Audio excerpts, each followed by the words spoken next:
When shall we meet again? In thunder, lightning, or in rain? When the hurly-burly's done, when the battle's lost and won. That will be ere the set of sun. Where's the place? Upon the heath. There. Meet with Macbeth. Fair as foul, and foul as fair. Hover through the fog and the filthy air.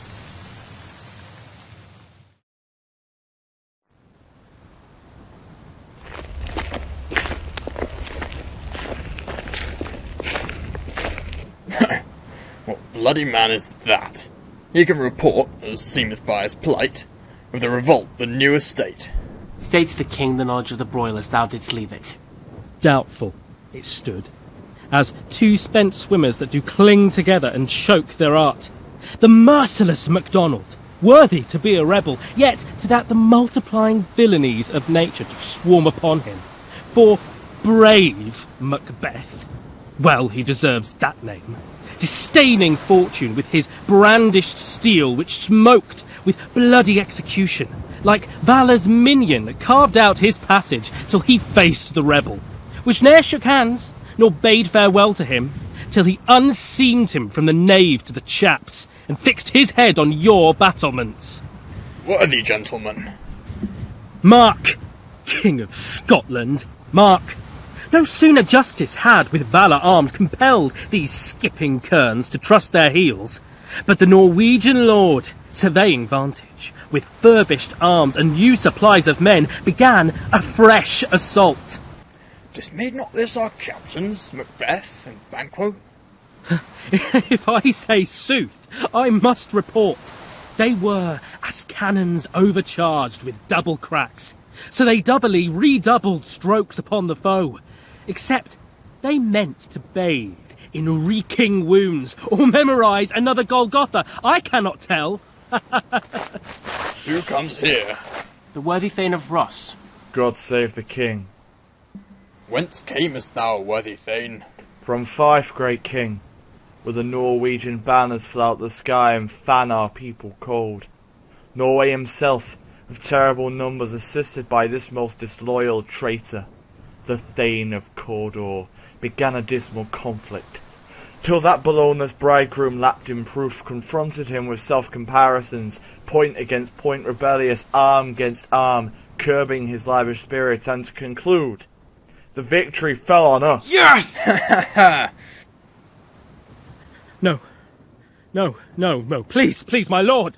No more this Thane of Cawdor shall deceive our bosom interest. Please, this is all just a mistake, please, no!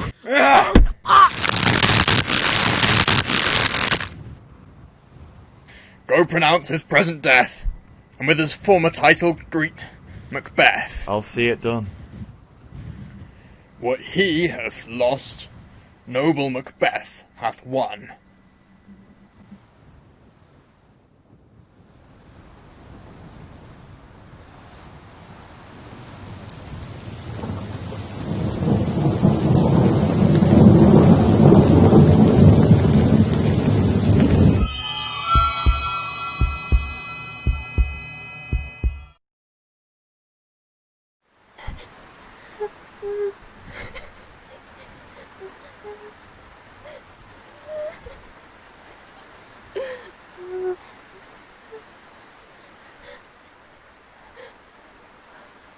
Where hast thou been, sister?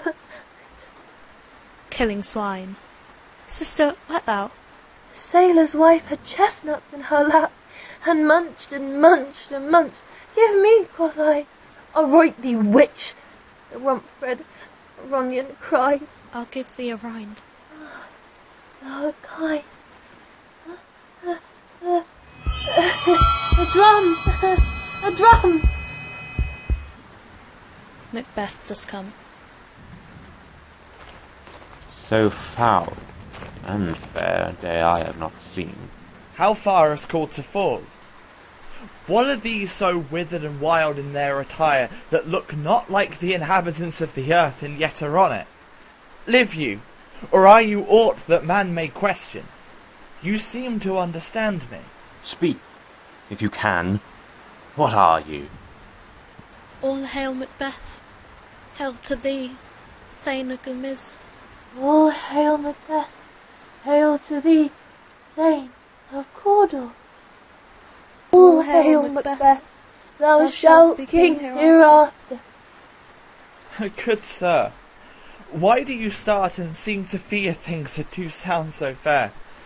In the name of truth, are ye fantastical, or that indeed which outwardly ye show?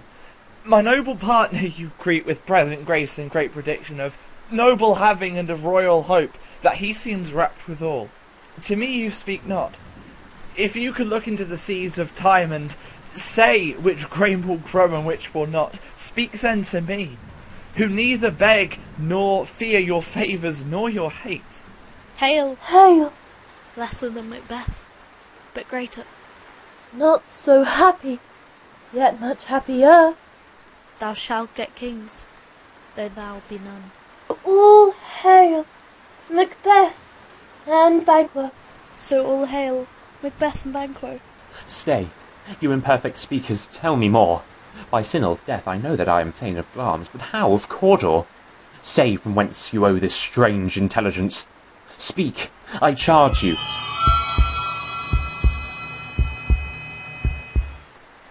Whither are they vanished? Into the air, and what seemed corporal melted as breath into the wind. Would they have stayed? Were such things here as we do speak about? Or have we eaten on the insane root that takes the reason prisoner? Your children shall be kings. You shall be king. And Thane of Cawdor too, went it not so? To the self-same tune and words. Who's here? The king hath happily received, Macbeth, the news of thy success, and when he reads thy personal venture in the rebels' fight, his wonders and his praises do contend which should be thine or his, and, for an earnest of a greater honour, he bade me from him call thee Thane of Cawdor, in which addition, hail, most worthy Thane. What? Can the devil speak true? The Thane of Cawdor lives. Why do you dress me in borrowed robes? Treason's capital, confessed and proved to have overthrown him. Glamis, and Thane of Cawdor. The greatest is behind. Thanks for your pains. Do you not hope your children shall be kings, when those that gave the Thane of Cawdor to me promised no less to them? That trusted home might yet enkindle you unto the crown, besides the Thane of Cawdor. But 'tis strange, and oftentimes, to win us to our harm, the instruments of darkness tell us truths, win us with honest trifles to betrays in deepest consequence. Cousin, a word, I pray you. Two truths are told, as happy prologues to the swelling act of the imperial theme. I thank you, gentlemen.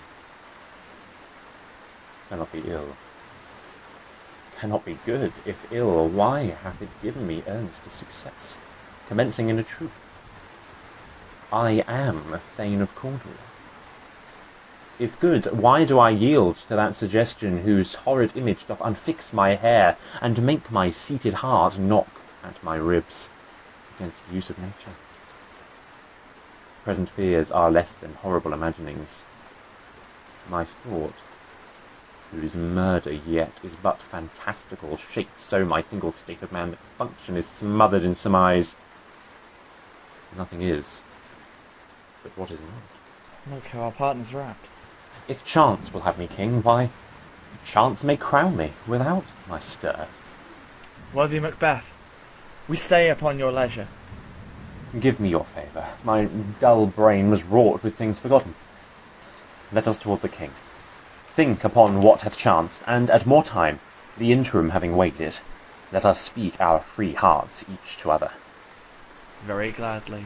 Till then, enough. Come, friends.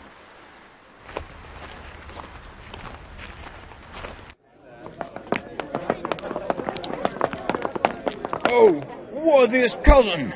The sin of my ingratitude even now was heavy on me. Thou art so far before, that swiftest wing of recompense is slow to overtake thee. Would thou hadst less deserved, that the proportion both of thanks and payment might have been mine. Only I have left to say, more is thy due than more than all can pay. The service and the loyalty I owe, in doing it, pays itself. Welcome hither. I have begun to plant thee, and will labour to make thee full of growing. Noble Banquo, thou hast no less deserved, nor must be known no less to have done so. Let me enfold thee, and hold thee to my heart. There if I grow, the harvest is your own. My plenteous joys, wanton and fullness, seek to hide themselves in drops of sorrow. Sons, kinsmen, thanes, and you whose places are the nearest, know we will establish our estate upon our eldest Malcolm, whom we name hereafter the Prince of Cumberland, which honour must not unaccompanied invest him only, but signs of nobleness, like stars, shall shine on all deservers. From hence to Inverness, and bind us further to you. The rest is labour, which is not used for you. I'll be myself the harbinger, and make joyful the hearing of my wife with your approach. So humbly take my leave. My worthy Cawdor. It's of Cumberland. That is a step on which I must pull down, or else leap, for in my way it lies. Stars, hide your fires. Let not light see my black and deep desires. The eye wink at the hand, yet let that be which the eye fears when it is done to see.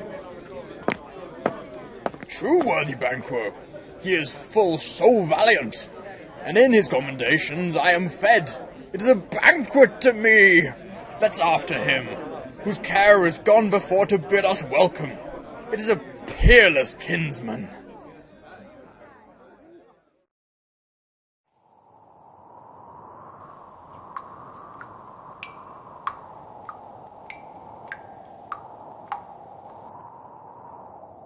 They met me in the day of success, and I have learned by the perfectest report they have more in them than mortal knowledge. When I burned in desire to question them further, they made themselves air, into which they vanished. Whilst I stood wrapped in the wonder of it, came missives from the king, who all hailed me Thane of Cawdor, by which title, before these weird sisters saluted me, and referred me to that coming on of time with Hail King that shalt be. This have I thought good to deliver thee, my dearest partner of greatness, that thou mightst not lose the dews of rejoicing, but being ignorant of what greatness is promised thee, lay it to thy heart, and farewell. Glamis thou art, and Cawdor, and shalt be what thou art promised. Yet do I fear thy nature. It is too full of the milk of human kindness to catch the nearest wave. Thou wouldst be great, art thou not without ambition? But without the illness should attend it. Hie thee hither, that I may pour my spirits in thine ear, and chastise with the valour of my tongue all that impedes thee from the golden round. What are your tidings? The king comes here tonight. Is not thy master with him? So please you, it is true. Our Thane is coming. Give him tending. He brings great news. The raven himself is hoarse, that croaks the fatal entrance of Duncan under my battlements. Come, you spirits, that tend on mortal thoughts, unsex me here, and fill me from the crown to the toe-top full of direst cruelty. Make thick my blood, stop up the access and passage to remorse, that no compunctuous visitings of nature shake my fell purpose, nor keep peace between the effect and it. Come to my woman's breasts, and take my milk for gall, you murdering ministers, wherever in your sightless substances you wait on nature's mischief. Come, thick night, and pull thee in the dunnest smoke of hell, that my keen knife see not the wound it makes, nor heaven peep through the blanket of the dark, to cry, hold, hold! Great Glamis, worthy Cawdor, greater than both by the all hail hereafter. Thy letters have transported me beyond this ignorant present, and I feel now the future in the instant. My dearest love, Duncan comes here tonight. And when goes hence? Tomorrow, as he purposes? Oh, never shall sun that morrow see! Your face, my Thane, is as a book where men may read strange matters. To beguile the time, look like the time. Bear welcome in your eye, your hand, your tongue, look like the innocent flower. But be the serpent under it. He that's coming must be provided for, and you shall put this night's great business into my dispatch, which shall to all our nights and days to come give solely sovereign sway and masterdom. We will speak further. Only look up clear. To alter favour ever is to fear. Leave all the rest to me.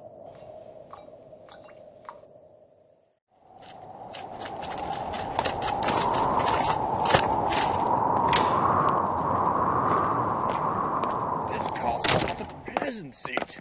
The air nimbly and sweetly recommends itself unto our gentle senses. This guest of summer, the temple-haunting martler does approve by his loved mansionry, that the heaven's breath smells wooingly here. See, our honoured hostess. The love that follows us sometimes is our trouble, which still we thank as love. Herein I teach you how you shall bid God ild us for your pains, and thank us for your trouble.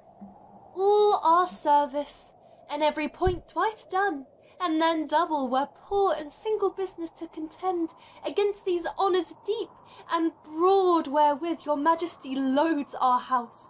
For those of old, and the late dignities heaped up to them, we rest your hermits. Where's the Thane of Cawdor? We coursed him at the heels, and had a purpose to be his purveyor. But he rides well, and his great love, sharp as his spur, hath holp him to his home before us.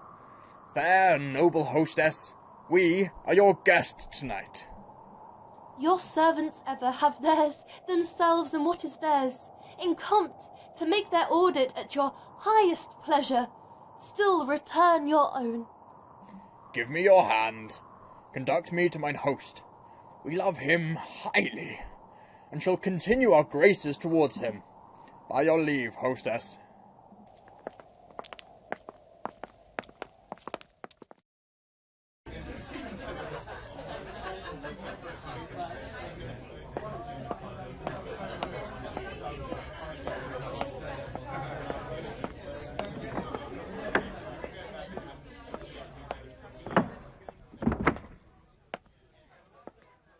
If it were done, when 'tis done, then 'twere well it were done quickly.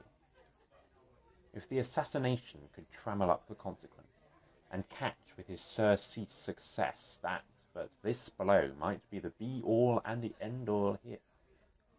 But here, upon this bank and shoal of time, we jump the life to come.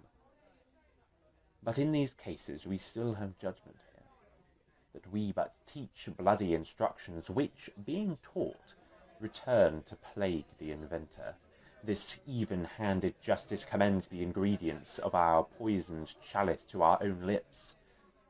He's here in double trust, first, as I am his kinsman, and his subjects, strong both against the deed, then as his host, who should against his murderer shut the door, not bear the knife himself. I have no spur to prick the sides of my intent, but only vaulting ambition, which leaps itself and falls on the other.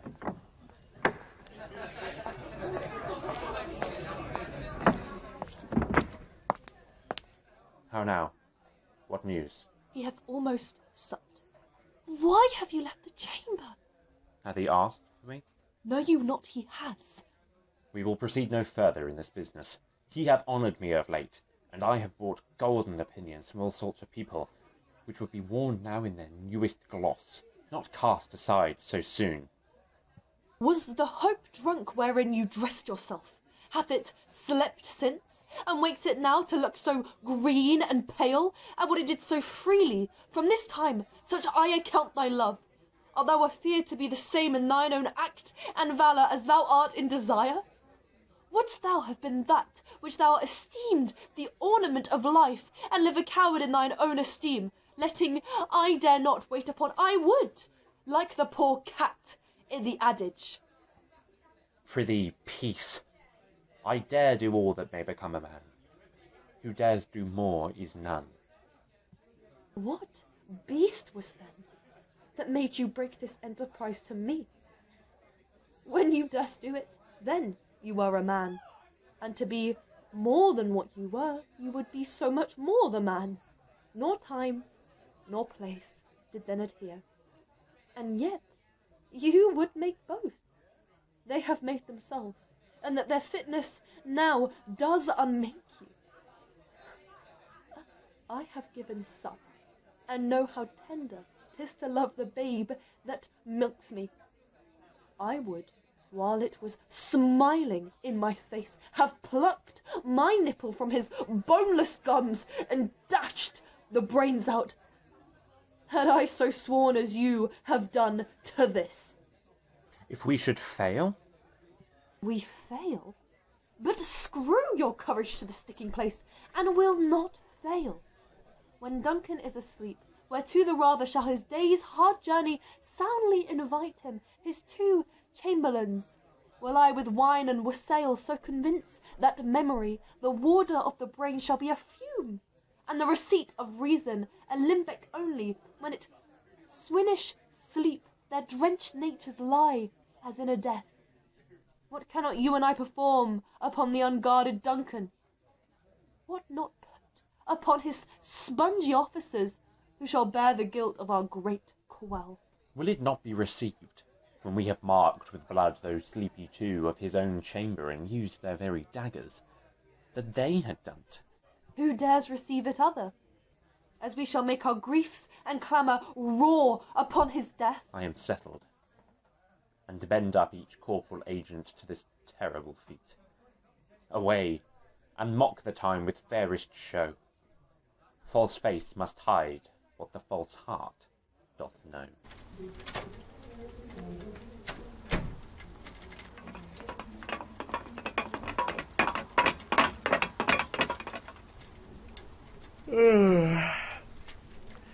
How goes the night, boy?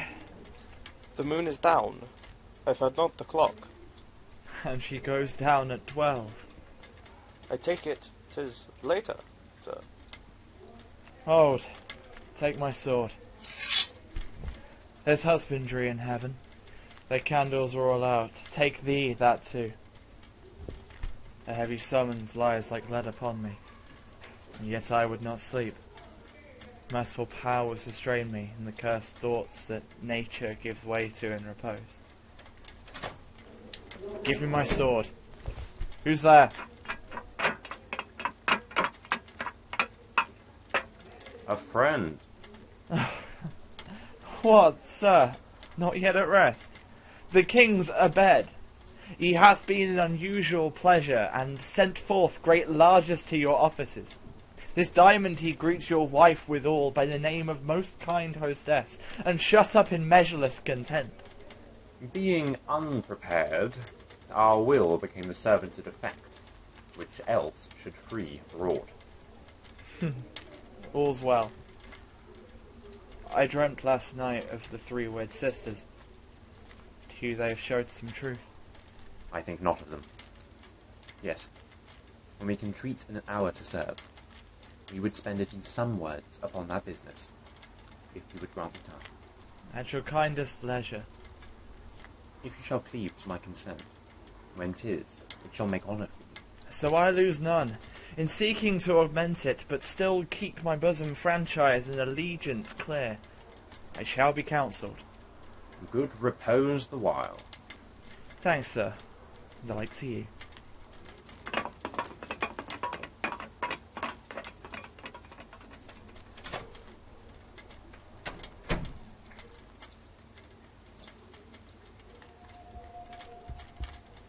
Is this a dagger? what I see before me. The handle toward my hand. Come, let me clutch thee. I have thee not, and yet I see thee still. Art thou not fatal vision, sensible to feeling as to sight? Or art thou but a dagger of the mind, a false creation proceeding from the heat-oppressed brain? I see thee yet, in form as palpable as this which now I draw. Thou marshallest to me the way that I was going, and such an instrument I was to use. Oh, mine eyes are made the fools of the other senses, or else work all the rest. I see thee still. And on my blade indulgent gouts of blood, which was not so before. There's no such thing. It is the bloody business which informs thus to mine eyes. Oh, thou sure and firm set earth, hear not my steps, which way they walk, for fear thy very stones prate of my whereabout, and take the present horror with the time which now suits with it. Whilst I threat he lives. Words to the heat of deeds too cold breath gives. I go, and it is done. The bell invites me. Hear it not, Duncan, for it is a knell that summons thee to heaven, to hell.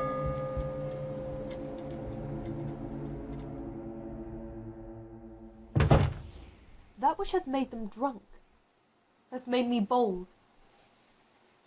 What hath quenched them hath given me fire. Hark! Peace! It was the owl that shrieked, the fatal bellman which gives the sterns good night. He is about it. The doors are open, and the surfeited grooms do mock their charge with snores.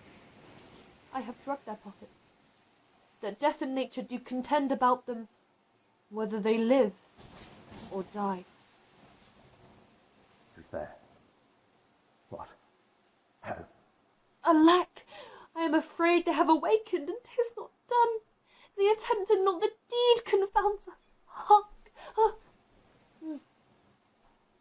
I laid their daggers ready. He could not miss them. Had he not resembled my father as he slept, I had done it. Oh, my husband! I have done the deed. This is a sorry sight. A foolish thought to say, a sorry sight. There's one did laugh in sleep, and one cried murder, that they did wake each other. I stood and heard them, but they did say their prayers, and addressed them again to sleep. There are two lodged together. One cried, God bless us, and Amen the other, as they had seen me with these hangman's hands, listening their fear. I could not say Amen, when they did say, God bless us. Consider it not so deeply. But wherefore could I not pronounce Amen? I had most need of blessing, and Amen stuck in my throat. These deeds must not be thought after these ways, so it will make us mad. Methought I heard a voice cry, Sleep no more, Macbeth doth murder sleep, the innocent sleep, sleep that knits up the ravelled sleeve of care, the death of each day's life, sore labour's bath, balm of hurt minds, great nature's second course, chief nourisher in life's feast. What do you mean? Still it cried, Sleep no more, to all the house, Glamis hath murdered sleep, and therefore Cawdor shall sleep no more, Macbeth shall sleep no more. Who was it that thus cried? Why, worthy thane, you do unbend your noble strength to think so brain-sickly of things. Go, get some water, and wash this filthy witness from your hand. Why did you bring these daggers from the place? They must lie there. Go, carry them, and smear the sleepy grooms with blood. I'll go no more. I am afraid to think what I have done. Look on't again, I dare not. Infirm of purpose, give me the daggers. The sleeping and the dead are but as pictures. 'Tis the eye of childhood that fears a painted devil. If you do bleed, I'll gild the faces of the grooms withal, for it must seem their guilt.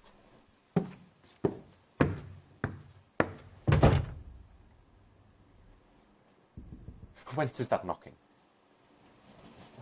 How is it with me when every noise appalls me? What hands are here? They pluck out my eyes. Will old great Neptune's oceans wash this blood clean from my hand? No. This my hand will rather the multitudinous seas of incarnadine, making the green one red. My hands are of your colour, but I shame to wear a heart so white. I hear a knocking at the south entry. Retire we to our chamber, a little water clears us of this deed. How easy it is then your constancy hath left you unattended. Hark, more knocking. Get on your nightgown, lest occasion call us and show us to be watchers. Be not lost so poorly in your thoughts. To know my deed, but best not know myself. Wake Duncan with thy knocking. I would thou couldst.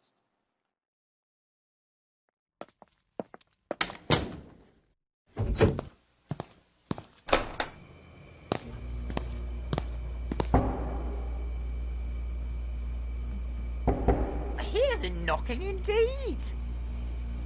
If a man were porter of Hellgate, he should have old turning the key. Knock, knock, knock! Who's there? In the name of Beelzebub? Here's a farmer that hanged himself on the expectation of plenty. Come in time, have napkins and how about you? Here, you'll sweat for it. Knock, knock! Who's there? In the other devil's name? Faith, here's an equivocator that could swear in both the scales against either scale, who committed treason enough for God's sake, yet could not equivocate to heaven. Oh, come in, equivocator. Knock, knock, knock! Who's there? Faith! Here's an English tailor come hither for stealing out of a French hose. Come in, tailor. Here, you may roast your goose. Knock, knock, never a quiet. What are you? But this place is too cold for hell. I'll devil porter it no further. I had thought to let in some of all professions that go the primrose way to the everlasting bonfire. Anon, I pray you. Remember the porter? Was it so late, friend, ere you went to bed, that you do lie so late? Faith, sir, we were caressing till the second cock, and drink, sir, is a great provoker of three things. What three things does a drink especially provoke? Marry, sir, nose painting, sleep, and urine. Lechery, sir, it provokes and unprovokes. It provokes the desire, but it takes away the performance. I believe drink gave thee the lie last night. That it did, sir, in the very throat of me. But I requited him for his lie, and I think, being too strong for him, though he took it on my legs sometimes, yet I made a shift to cast him. Is thy master stirring? Good morrow, both. Good morrow, noble sir. Is the king stirring, worthy Thane? Not yet. He did command me to call timely on him. I have almost slipped the hour. I'll bring you to him. I know this is a joyful trouble to you, but yet 'tis one. The labour we delight in physics pain. This is the door. I'll make so bold to call, for 'tis my limited service.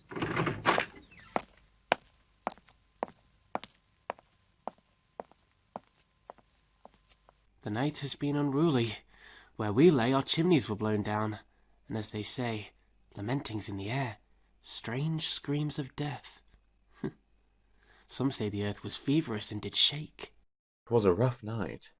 My young remembrance cannot parallel a fellow to it. Horror, horror, horror! Tongue nor heart cannot conceive nor name thee.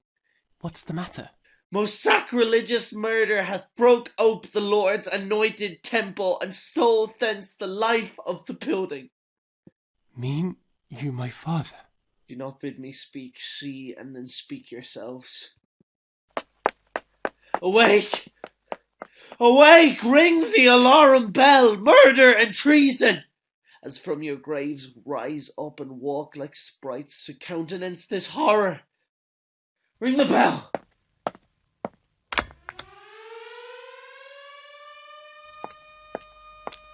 What's the business that such a hideous trumpet calls to parley the sleepers of the house? Speak! Speak! O gentle lady, 'tis not for you to hear what I can speak. O Banquo, Banquo! Our royal master is murdered. Woe! Alas! What? In our house? Too cruel anywhere. Doth, I prithee, contradict thyself, and say it is not so. Had I but died an hour before this chance, I had lived a blessed time.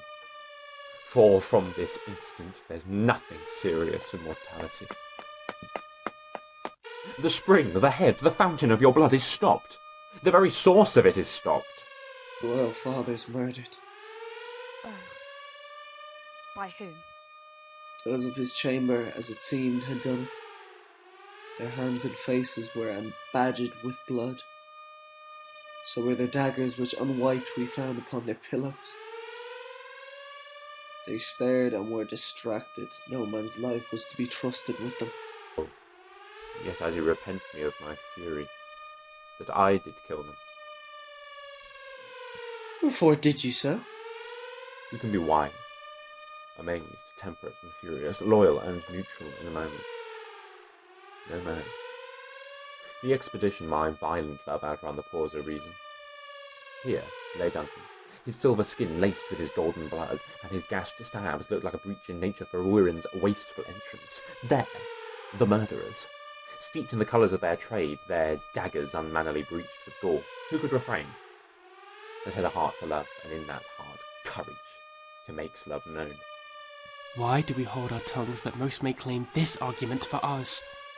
What should be spoken here where our fate, hidden in an auger hole, may rush and seize us? Let's away, our tears not yet brewed. Nor our strong sorrow upon the foot of motion. Let us meet, and question this most bloody piece of work to know it further. Fears and scruples shake us in the great hand of God I stand, and thence against the undividualed pretence I fight of treasonous malice. And so do I.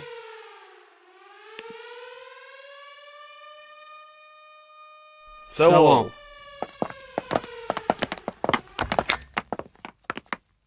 What will you do? Let's not consult with them. To show an unfelt sorrow is an office which the false man does easy. I'll to England. To Ireland I. Our separated fortune shall keep us both the safer. Where we are, there's daggers in men's smiles. This murderous shaft that shot hath not yet lighted, and our safest way is to avoid the aim. Therefore to horse, and let us not be dainty of leave-taking, but shift away. There's warrant in that theft, which steals itself when there's no mercy left.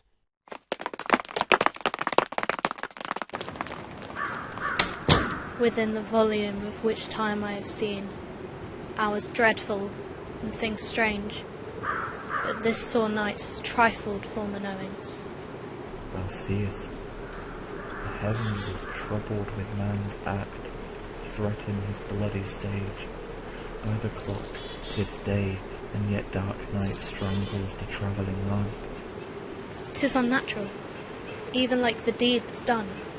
On Tuesday last, a falcon, towering in her pride of place, was by a mousing owl hawked and killed. And Duncan's horses, a thing most strange and certain, beauteous and swift, the minions of their race turned wild in nature, broke their stalls, flung out contending against obedience so they would make war with mankind. 'Tis said, they eat each other. They did so, to the amazement of mine eyes that looked upon it. Here comes the good Macduff. How goes the world, sir, now? Why, see you not? 'Tis known who did this more than bloody deed. Those that Macbeth hath slain. Alas the day! What good could they pretend? They were suborned. Malcolm and Donnahain, the king's 2 sons, are stolen away and fled, which puts upon them suspicion of the deed. Against nature still, thriftless ambition that wilt raven up thine own life's means. Then 'tis most like the sovereignty will fall upon Macbeth. He is already named, and gone to Scone to be invested.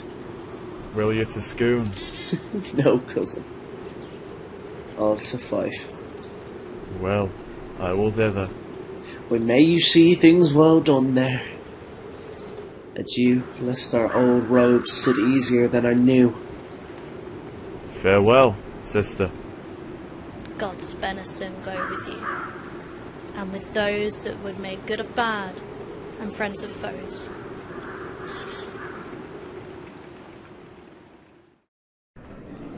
Thou hast it now. King, Cawdor, Glamis, all as the weird women promised.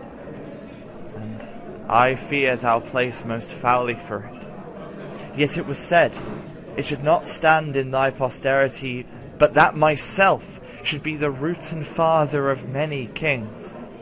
If there come truth from them, as upon thee, Macbeth, their speeches shine, why, by the verities on thee made good, may they not be my oracles as well, and set me up in hope? But hush, no more.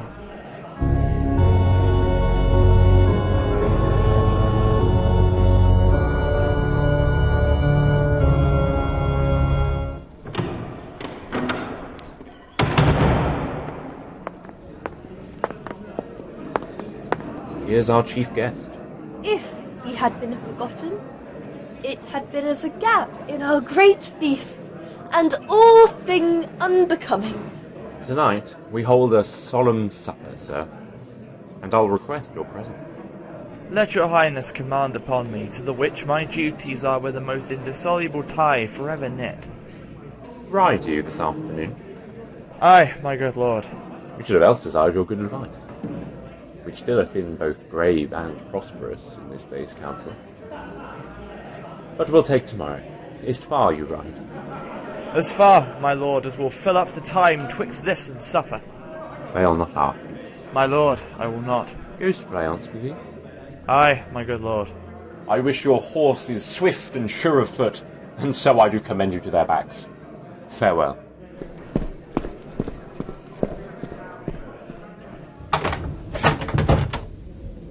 To be thus is nothing, but to be safely thus. Our fears in Banquo stick deep, and in his royalty of nature reigns that which would be feared.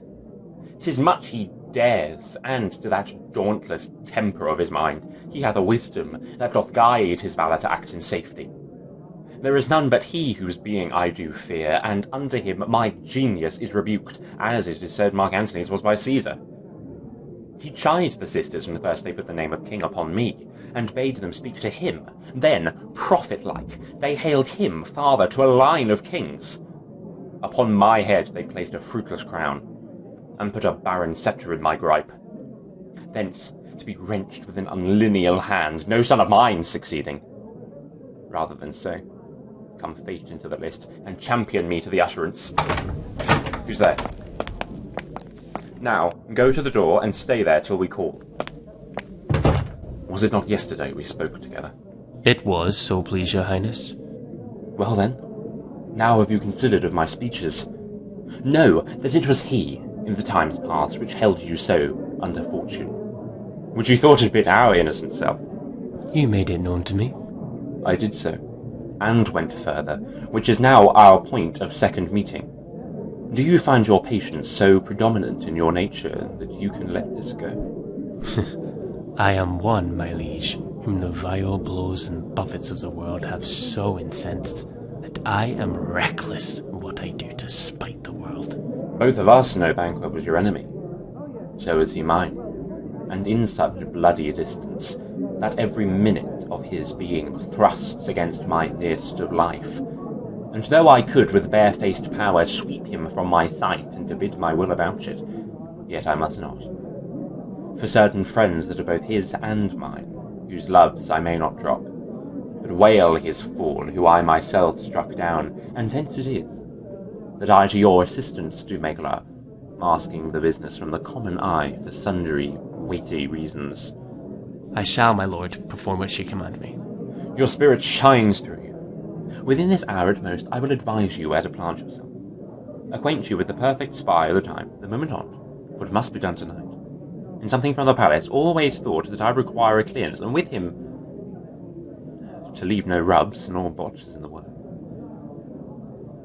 Fleance, his son, that keeps him company, whose absence is no less material to me than is his father's, must embrace the fate of that dark hour. I am resolved, my lord. I'll call upon you straight. Abide within.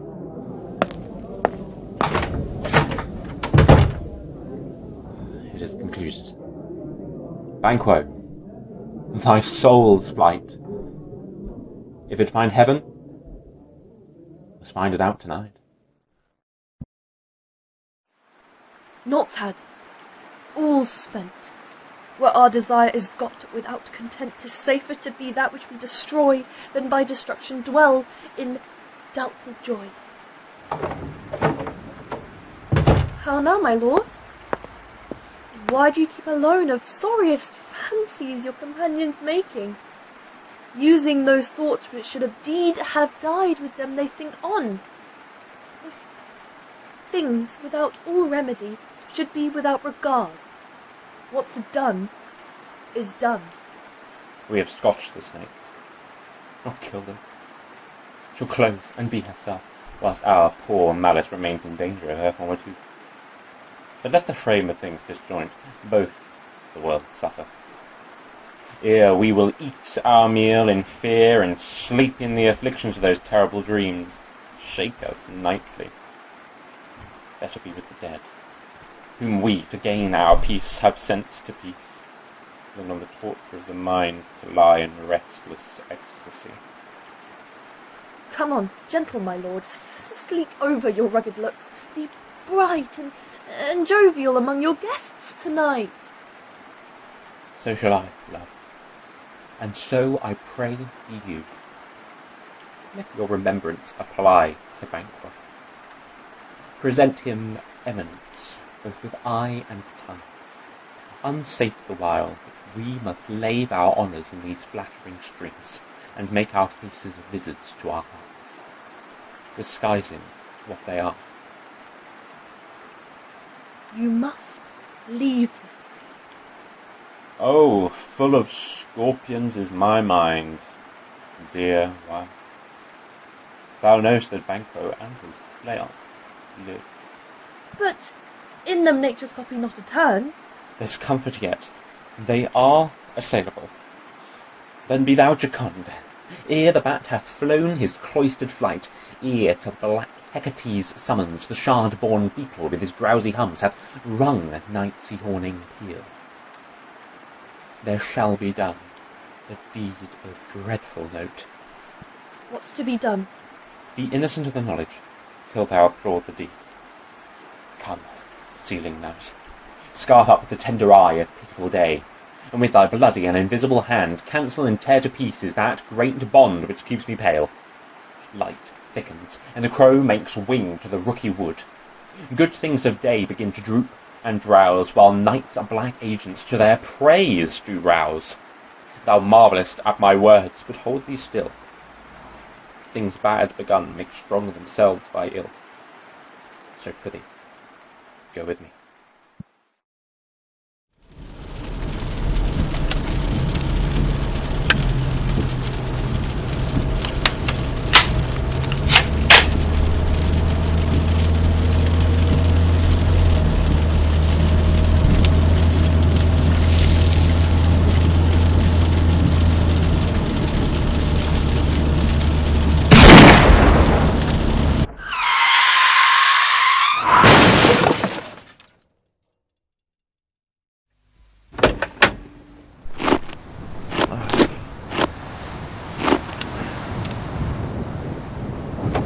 give us light. Ho! It will be rain tonight. Let it come down.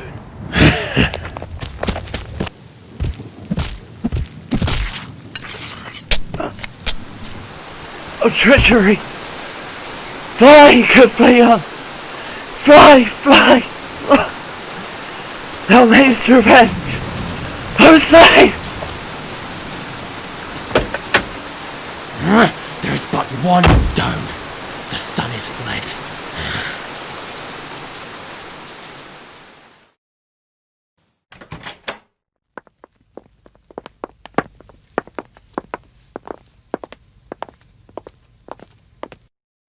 You know your own degrees.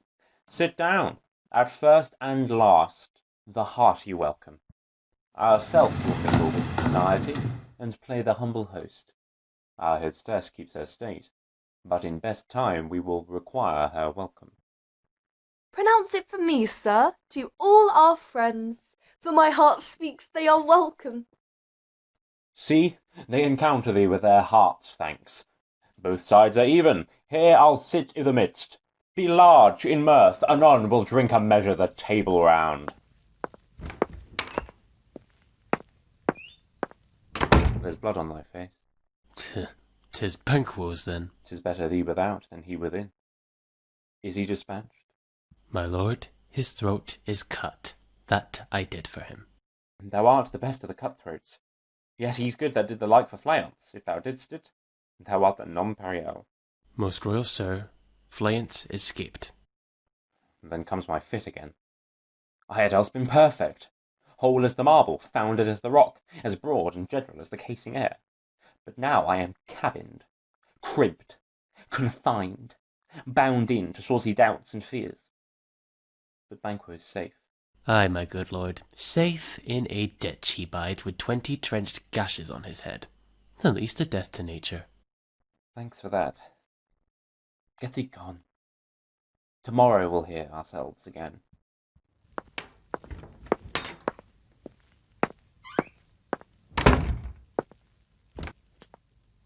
My royal lord, you do not give the cheer. The feast is sold that is not often vouched while 'tis a-making. 'Tis given with welcome, to feed were best at home. From thence the sauce to meat is ceremony.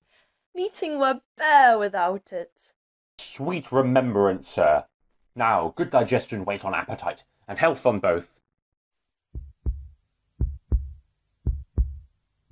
Here had we now our country's honour roofed, with the graced person of our Banquo present, who may I rather challenge for unkindness than pity for mischance. His absence, sir, lays blame upon his promise. Pleased, your highness, to grace us with your royal company. The table's full. Which of you have done this? Thou canst not say I did it. Never shake thy gory locks at me. Gentlemen, rise, his highness is not well. Worthy friends, my lord is often thus, and hath been from his youth. Pray you keep seat. The fit is momentary. Upon a thought he will again be well. If much you note him, you shall offend him and extend his passion. Feed, and regard him not. Are you a man? Ay, and a bold one, that dare look on that which might appall the devil. Oh, proper stuff. This is the very painting of your fear. This is the air-drawn dagger which you said led you to Duncan. Why do you make such faces? When all's done you look but upon a stool. Prithee, see there. Behold, look. Lo. How say you? Why?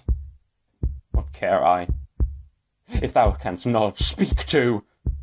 If charnel houses and our graves must send those that we bury back, our monument shall be the moors of kites.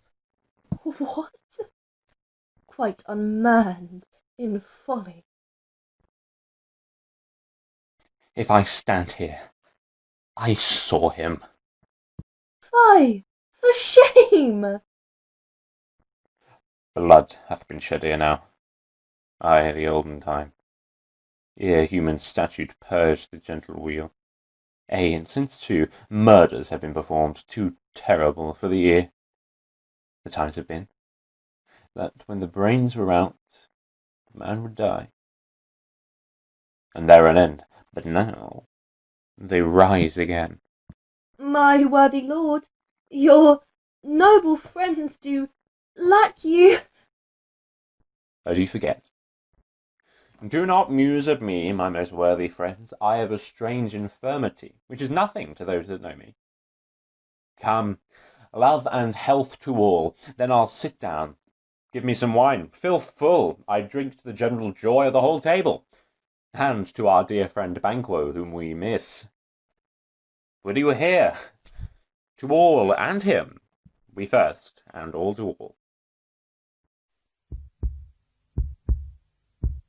And quit my sight, let the earth hide thee.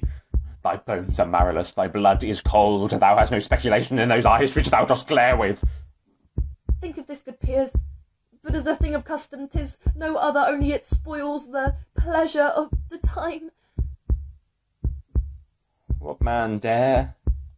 I dare.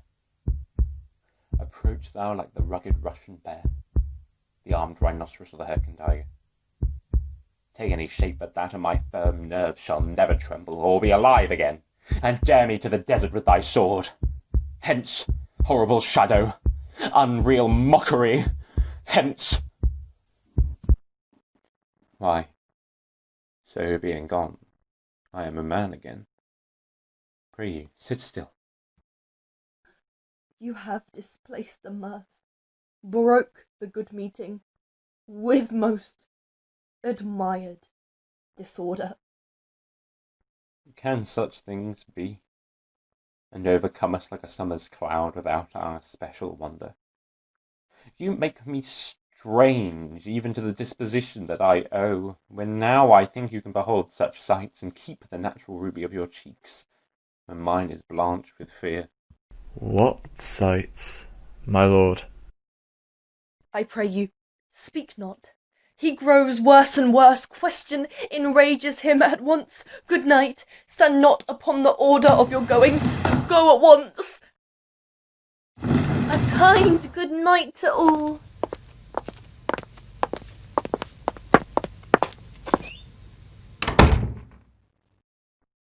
It will have blood, they say. Blood will have blood. Stones have been known to move, and trees to speak. Augurs and understood relations have by maggot pies and coughs and rooks brought forth the secret blood of man. What is the night? Almost at odds with morning. Which is which? How sayest thou? The Macduff denies his person at our great bidding. Did you send to him, sir? I hear it, by the way, but I will send. There's not a one of them but in his house I keep a servant fid. I will tomorrow, and betimes I will to the weird sisters, more shall they speak. For now I am bent to know why the worst means the worst. You lack the season of all natures. Sleep. Come. Well, to sleep. My strange and self-abuse is the initiate fear that wants hard use. We are but young, indeed.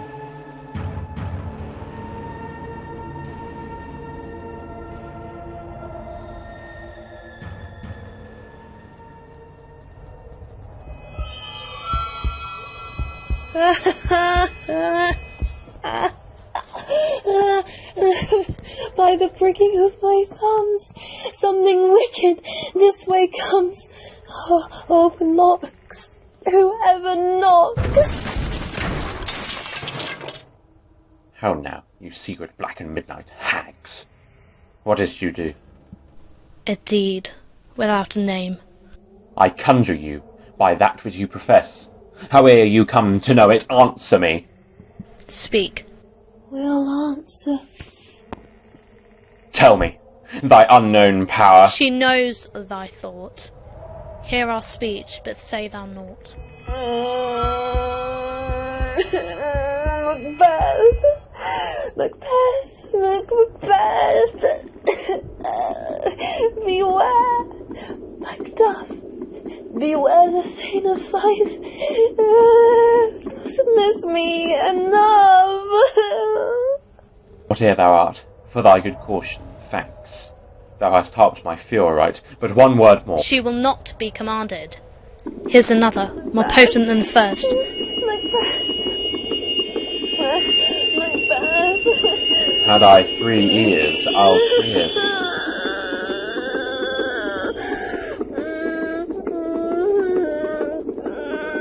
Be bloody, bold, and resolute.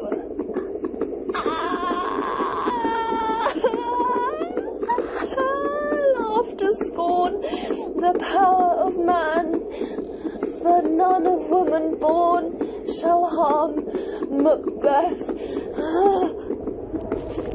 Then live, Macduff. What need I fear thee? And yet I'll make assurance double sure. And take a bond of fate, thou shalt not live. The lion nettled, proud and take no care, who shaves, who frets, or where conspirers are. Macbeth shall never vanquished be, until great Vernon Wood to high Dunsinane Hill shall come against him. That will never be. Who can impress the forest to bid the tree unfix his earthbound root? Sweet Bowman's good. If my heart throbs to know one thing, tell me, if your art can tell so much, shall Banquo's issue ever reign in this kingdom? Seek to know no more. I will be satisfied. Deny me this and an eternal curse fall on you. Let me know. What noise is this? Show his eyes and grieve his heart, and like shadows so depart.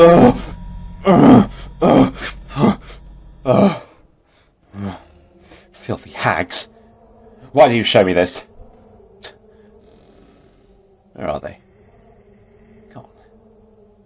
Let this pernicious hour stand I accursed in the calendar. Come in, without there.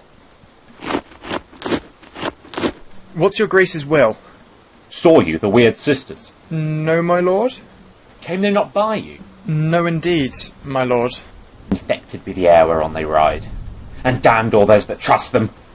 I did hear the galloping of horse. Who was't came by? 'Tis 2 or 3, my lord, that bring you word Macduff is fled to England. What had he done to make him fly the land? You must be patient, cousin. He had none. His flight was madness. When our actions do not, our fears do make us traitors. You know not whether it was his wisdom or his fear. My dearest coz, I pray you school yourself but for your husband. I dare not speak much further.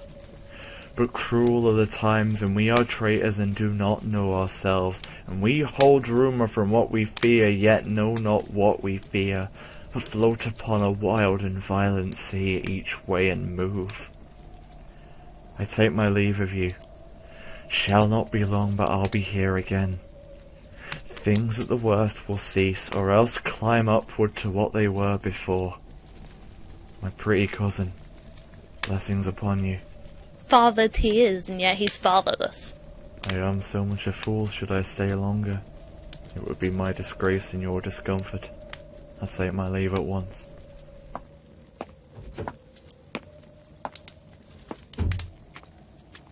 Sirrah, your father's dead. And what will you do now? How will you live? As birds do, mother. What, with worms and flies? With what I get, I mean, and so do they. Poor bird, thou'st never fear the net nor lime, the pitfall nor the gin. Why should I, mother? Poor birds they are not set for. My father is not dead, for all your saying. Yeah, he is dead. How wilt thou do for a father? Nay, how will you do for a husband? Why, I could buy me 20 at any market. Then you'll buy 'em to sell again. Thou speak with all thy wit, and yet I faith with wit enough for thee. Was my father a traitor, mother? I That he was. What is a traitor? Why, one that swears and lies. And be all traitors that do so? Everyone that does so is a traitor, and must be hanged. And must they all be hanged? That swear and lie? Everyone. Who must hang them? Why? The honest ones. Then the liars and swearers are fools, for there are liars and swearers, and now to beat the honest men and hang up them. Now, God help thee, poor monkey. How wilt thou do for a father? If he were dead, you'd weep for him. If you would not, it were a good sign that I should quickly have a new father. Poor prattler, how thou talks. What is his face? Where is your husband? I hope in no place so unsanctified, where such as thou mayst find him. He's a traitor. Thou liest, thou shag-haired villain! What? Young fry of treachery? Mother, run away, I pray you! Meadow!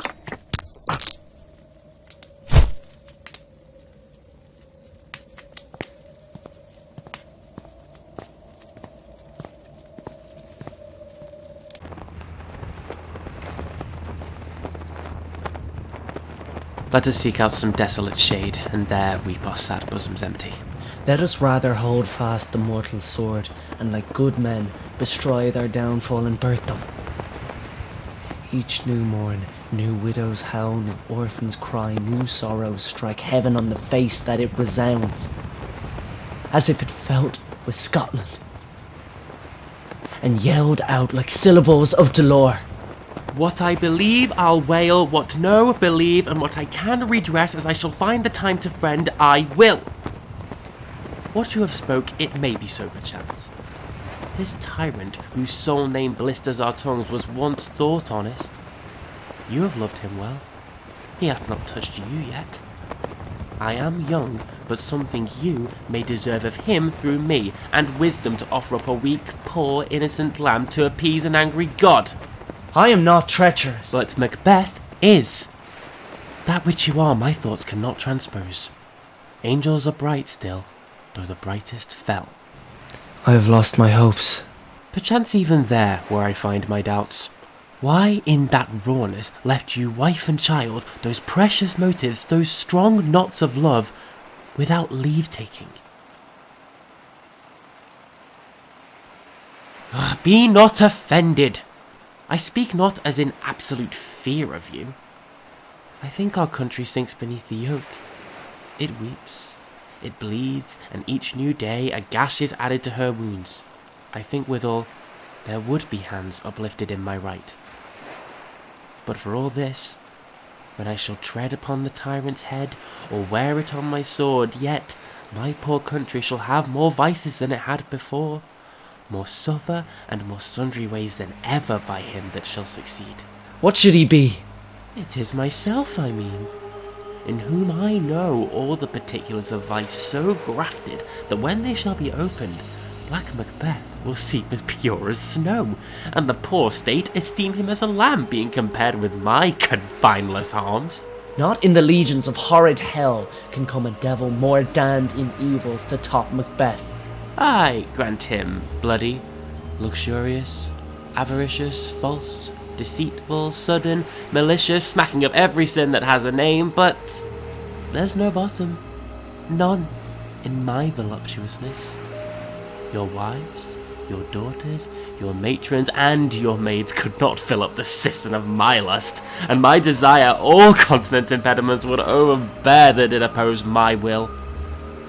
Better Macbeth than such a one to reign. Boundless intemperance in nature is a tyranny. It hath been the untimely emptying of the happy throne, and fall of many kings, but fear not yet to take upon you what is yours. There cannot be that vulture in you to devour so many as will to greatness dedicate themselves, finding it so inclined. With this, there grows in my most ill-composed affection such a staunchless avarice that were I king, I should cut off the nobles for their lands, desire his jewels and this other's house, and my more having would be as a source to make me hunger more, that I should forge quarrels, unjust against the good and loyal, destroying them for wealth. This avarice sticks deeper, grows with more pernicious root than some of the seeming lust, and it hath been the sword of our slain kings. But do not fear. Scotland hath Fleance to fill up your will of your mere own. All these are portable with other graces weighed. But I have none.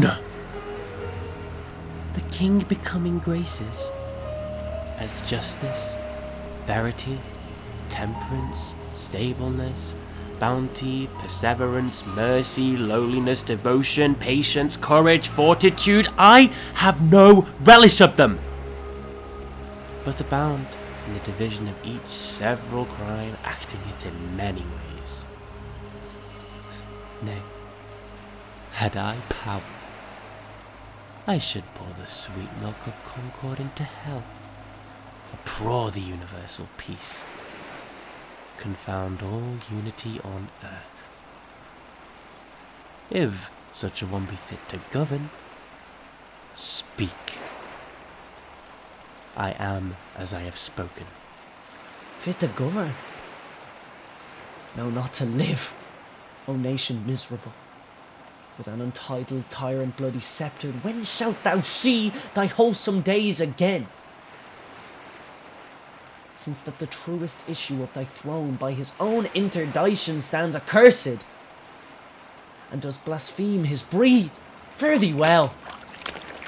These evils thou repeatest upon thyself have banished me from Scotland.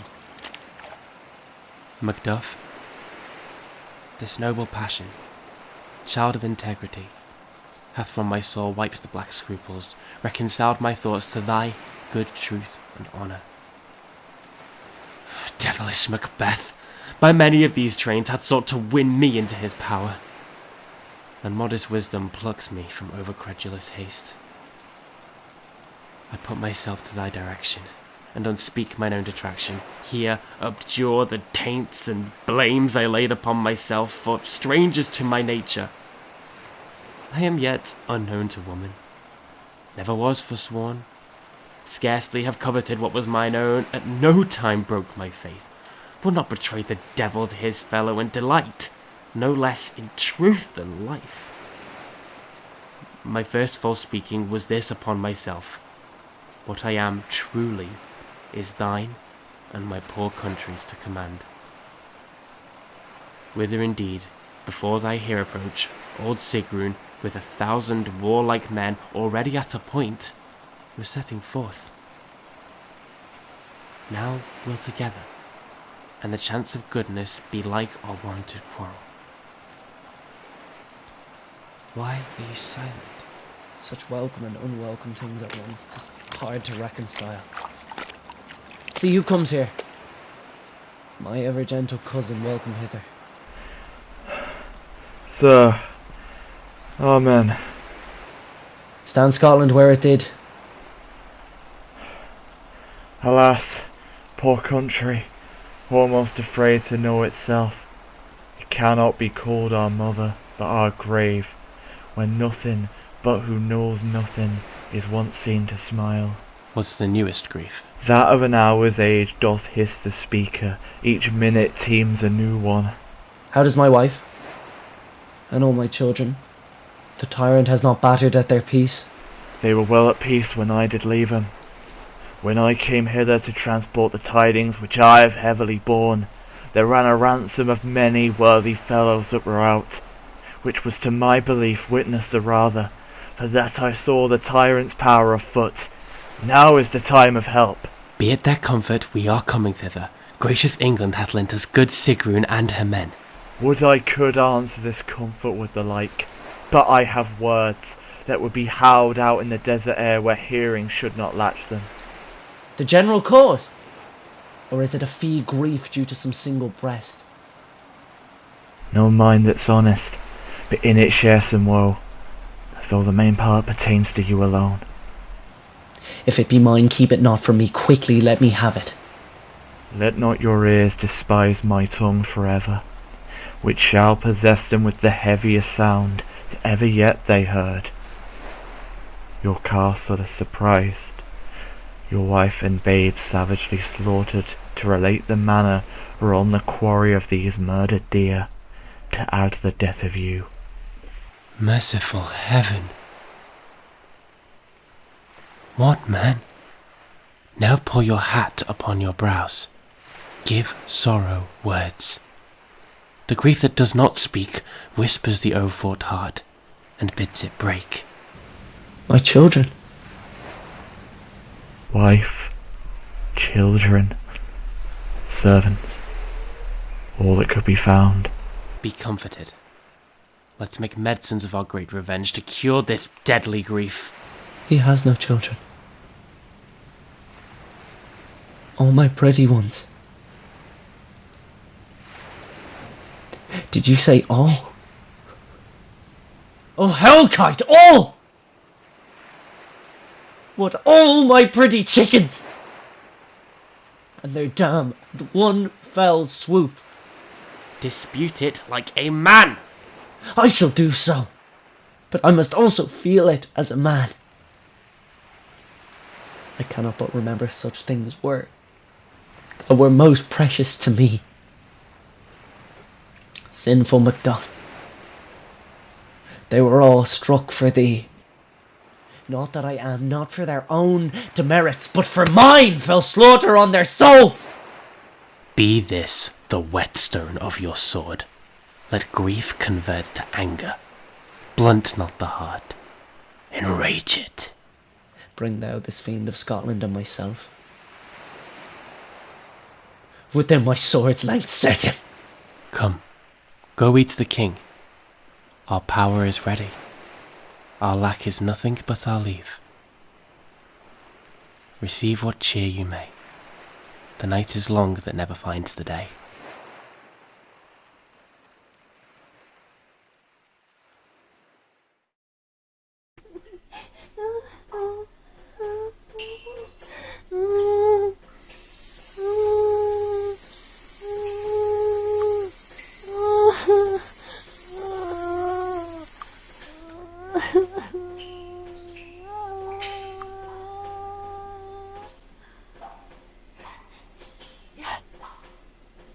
Here's a spot. Out, damn spot. Out, I say. 1, 2. Why then?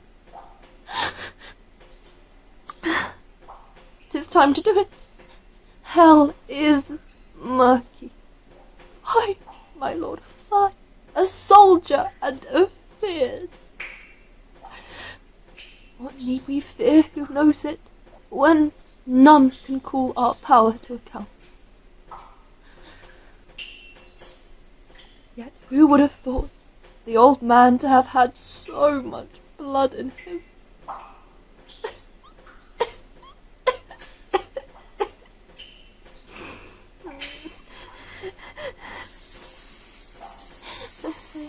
I had a wife, where is she now?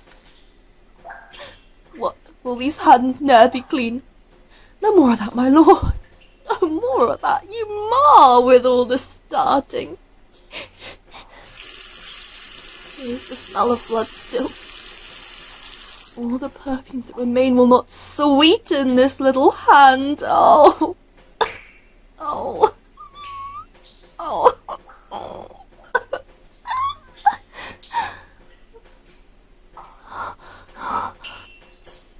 Wash your hands. Put on your nightgown. Look not so pale. I tell you yet again, Banquo's buried. He cannot come out on's grave.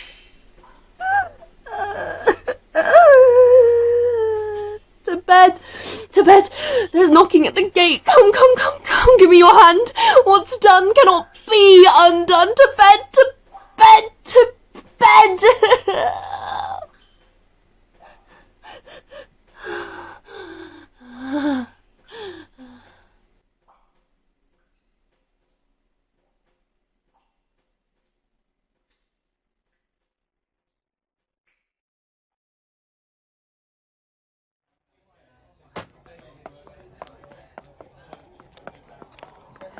Bring me no more reports. Let them fly all. Till burning wood removed to Dunsinane, I cannot taint with fear. What's the boy Malcolm? Was he not born of woman? The spirit that know all mortal consequences have pronounced me thus. Fear not, Macbeth. No man that's born of woman shall ill have power upon thee. Then fly, false thanes, and mingle with the English epicures. The mind I sway by, and the heart I bear, shall never sag with doubt, nor shake with fear. The devil damn thee, black, thou cream-faced loon. Where goest thou with that goose look? Soldiers, sir. Geese, villain! Go prick thy face, and overread thy fear, thou lily-livered boy. What soldiers, Patch? Death of thy soul, thou linen cheeks of thine, are counsellors to fear. What soldiers, Wayface? The English force to please you. Take thy face hence. Seyton! I am sick at heart when I behold... Seyton, I say! This push will cheer me ever, or deceive me now. I have lived long enough. My way of life has fallen into the seer, the yellow leaf. And that which should accompany old age, as honour, love, obedience, troops of friends, I must not look to have. But in their stead curses, not loud, but deep. Mouth honour, breathe, which the poor heart feign to deny, and dare not. Seyton! What is your gracious pleasure? I'll fight till from my bones my flesh be hacked. Give me my armour. 'Tis not needed yet. I'll put it on.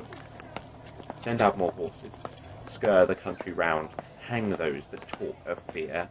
Give me mine armour. How does the patient, Doctor? Not so sick, my lord, as she is troubled with thick coming fancies that keep her from her rest. Cure her of that. Canst thou not minister to a mind diseased? Pluck from the memory a rooted sorrow? Therein, the patient must minister to himself. If thou couldst, Doctor, cast to the water of my land, find her disease, and purge it to a sound and pristine health, I would applaud thee to the very echo, that should applaud again. What rhubarb, cyme, or what purgative drug would scour these English hens? Here's to thou of them. Aye, my good lord. Your royal preparation makes us hear something. Bring it after me. I will not be afraid of death and bane, till Burnham's forest come to Dunsinane.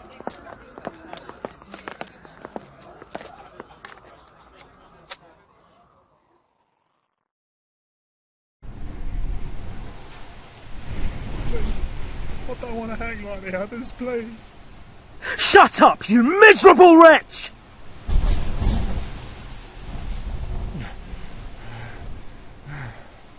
No, please, I'm sorry. I promise I won't run away.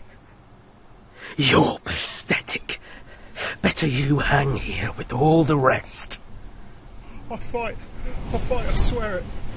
I'll fight. Just please don't do this. Please. No, I don't want to die.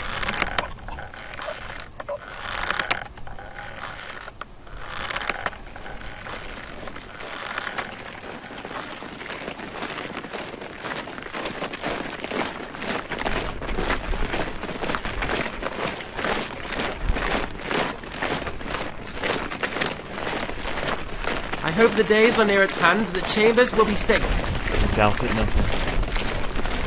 The wood is burning. Let every soldier hew him down a bough and bear it before him. Shall be done. We learn no other but the confident tyrant keeps still in Dunsinane. and will endure our setting down before it. 'Tis his main hope, for where there is advantage to be given, both more and less have given him the revolt, and none serve with him but constrained things whose hearts are absent too. There are just censures to enter the true revolt, and put on industrious censorship.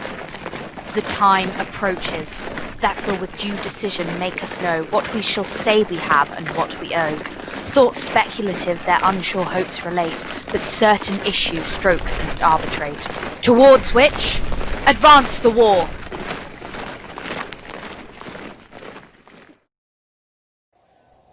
Hang out our banners on the outward walls. The cry is still when they come. Our castle's strength will laugh a siege to scorn. Here, let them lie till famine and the Argier eat them up. Were they not forced with those that should be ours, we might have met them, dareful, beard to beard, and beat them backward home.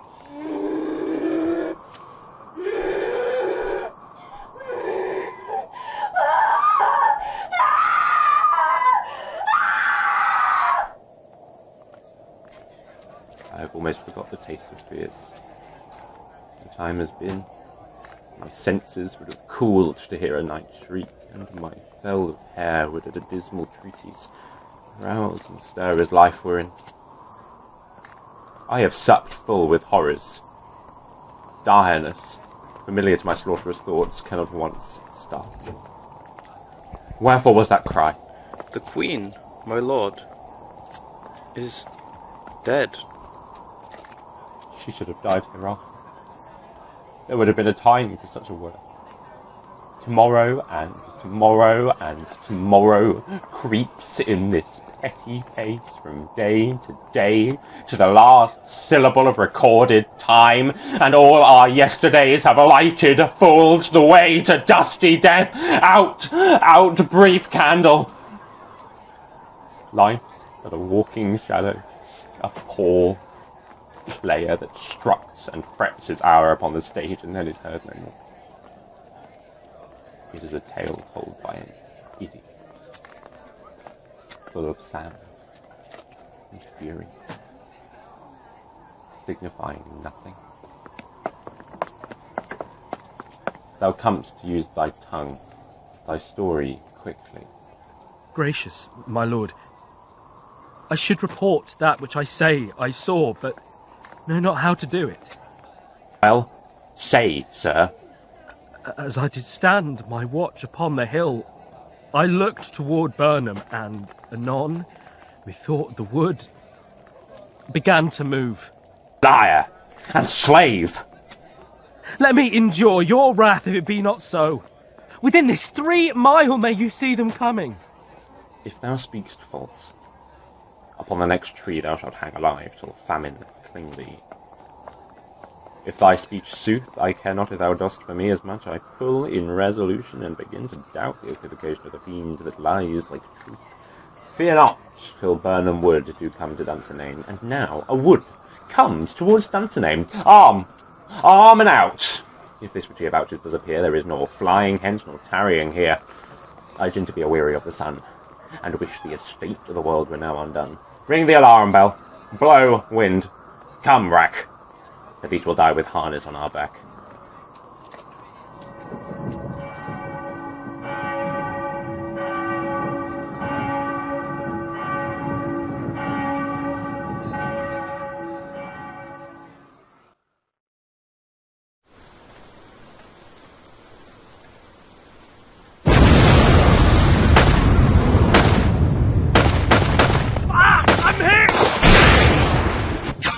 Keep your heads down. You, worthy Sigrun, lead our first battle. Worthy Macduff and we shall take upon what else remains to do according to our order. Very well. Do we but find the tyrant's power tonight? Let us be beaten if we cannot fight. Move up! Move up! Make all our trumpets speak. Give them all breath. Those clamorous harbingers of blood and death! Long live Macbeth! Long live Macbeth! Long live... Please! They're too much for us! Hold the line! Hold up! They're breaking through.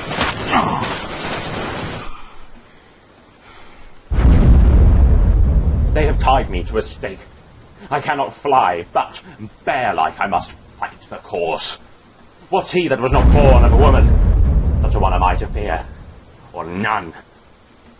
Get yourselves on the left flank. Move it! Long live Macbeth! What is thy name? Don't be afraid to hear it. No, though thou callest thyself a hotter name than any is in hell. I hate Macbeth. The devil himself could not pronounce a title more hateful to mine ear. No, nor more fearful. Thou liest! Abhorred tyrant! With my sword I'll prove the lie thou speakst. Ugh!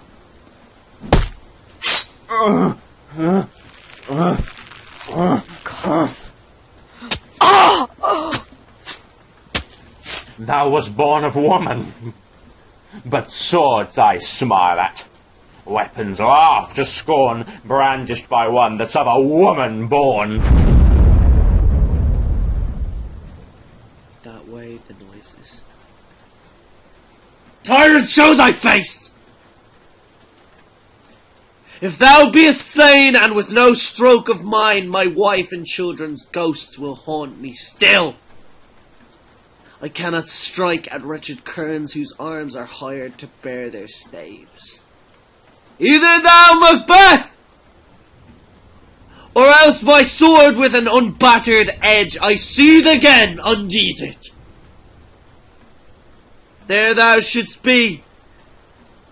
By this great clatter, one of greatest note seems bruited. Let me find them fortune, and more I beg not. Why should I play the Roman fool and die on my own sword? Whilst I see lives, the gashes do better upon them. Turn! Of all men else I have avoided thee, but get thee back. My soul is too much charged with blood of thine already. I have no words. My voice is in my sword, thou bloodier villain than terms can give thee out!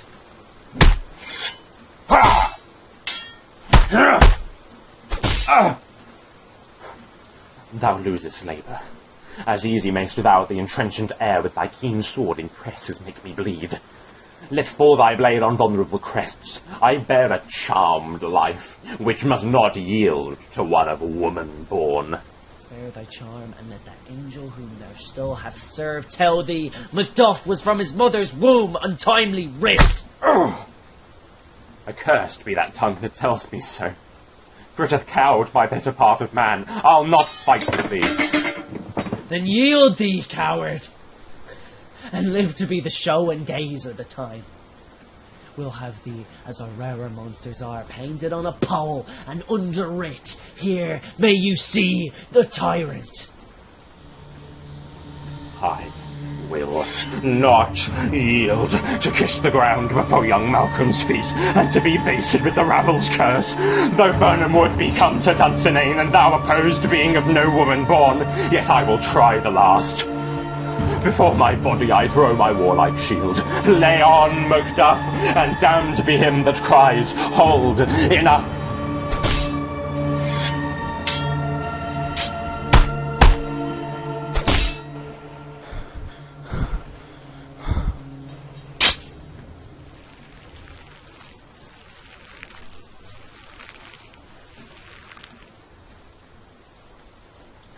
I would the friends we miss were safe arrived. Some must go off, and yet by these I see, so great a day as this is cheaply bought.